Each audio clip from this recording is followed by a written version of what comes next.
Hello, I'm speaking on behalf of Switalskis to talk about failed care cases. What are failed care cases? Failed care cases are a type of negligence case in which local authorities who have a duty to look after children and promote the welfare of a child within their local authority has failed in some way to look after that child. Most commonly, these cases involve the local authority being aware that a child is being abused or maltreated by poor parents, yet doing nothing and leaving the child in the care of these bad parents, resulting in the child suffering abuse. What standard of care is expected of local authorities? Local authority social workers are not expected to provide the best level of care.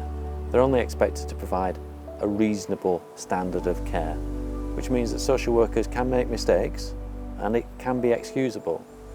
But if they fall below a reasonable standard, then we can take action to take a compensation case against the local authority.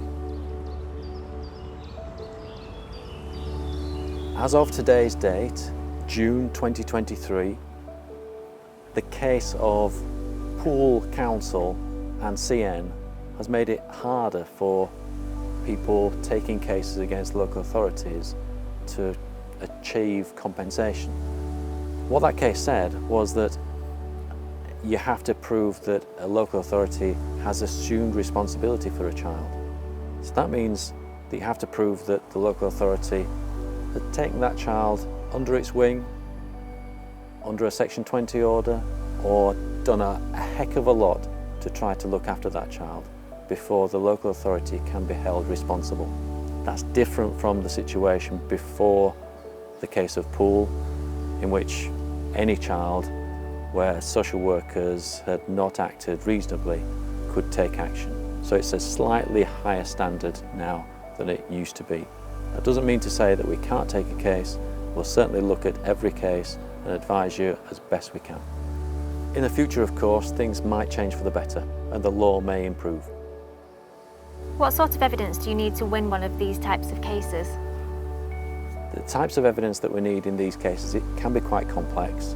It doesn't have to be from your point of view, but we need to have a clean set of social services records without any of the blankings out that you might have seen if you've tried to get your own records. We also need to have your records looked at by a social work expert to work out whether social workers acting in your case have been negligent and have not attained that reasonable standard of care to you when you were a child. If all the evidence comes together and a social work expert says that social workers have been negligent in your case, we'll press your case further and try to get you compensation. For more information on the work of Switalskis in child abuse cases, look at our website switalskis.com and find the child abuse pages.